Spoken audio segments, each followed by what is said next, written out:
He wrote in the latter part of the 2nd century AD. His main works are his Against Heresies volumes. What's interesting here is that he was ordained by Polycarp of Smyrna, who is recorded as being ordained by the Apostle John, who we all know wrote the book of Revelation. Irenaeus wrote on the Antichrist at length. He said, "And not only by the particulars already mentioned, but also by means of the events which shall occur in the time of Antichrist, is it shown that he, being an apostate and a robber, is anxious to be adored as God, and that although a mere slave, he wishes himself to be proclaimed as a king." Now skipping it down a little bit. Of whom the apostle thus speaks in the 2nd epistle to the Thessalonians.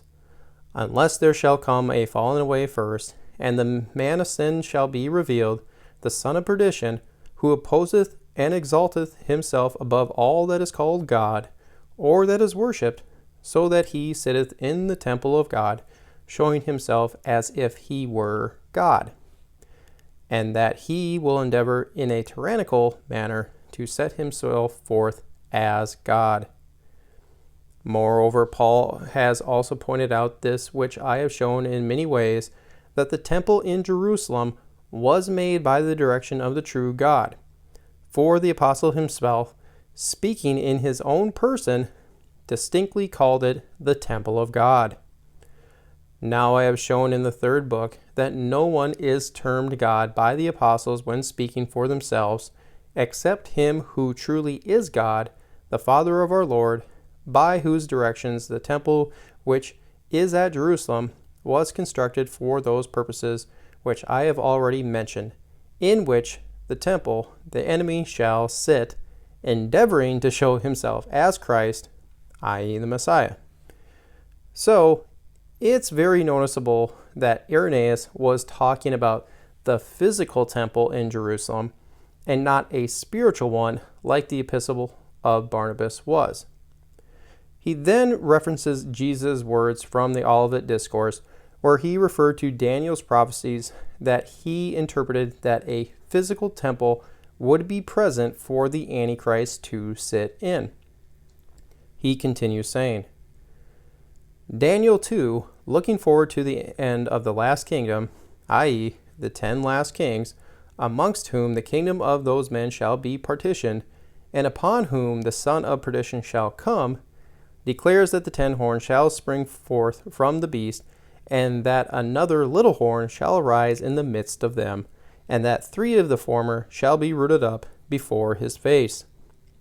His reference to Daniel 7 is nice because as he quotes it, is that he clarifies the time, times, and half a time as being 3 years and 6 months for the little horn's reign.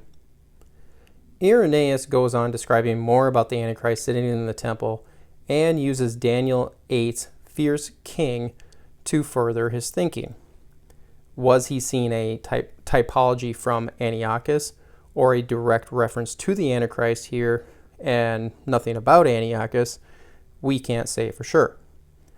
Now here comes his 70 weeks reference. "And then Daniel points out the time that his tyranny shall last, during which the saints shall be put to flight, they who offer a pure sacrifice unto God. And in the midst of the week, he says, the sacrifice and the libation shall be taken away, and the abomination of desolation shall be brought into the temple, even unto the consummation of the time that shall the desolation be complete." Now 3 years and 6 months constitute the half week. This tells us that Irenaeus saw the weeks as periods of 7 literal years each, and that he saw the he in verse 27 as referring to the Antichrist and not Jesus. Irenaeus spoke of Daniel 2 in the next chapter, saying, "If therefore the great God showed future things by Daniel, and confirmed them by his Son, and if Christ is the stone which is cut out without hands, who shall destroy temporal kingdoms and introduce an eternal one, which is the resurrection of the just, as he declares that God of heaven shall raise up a kingdom which shall never be destroyed.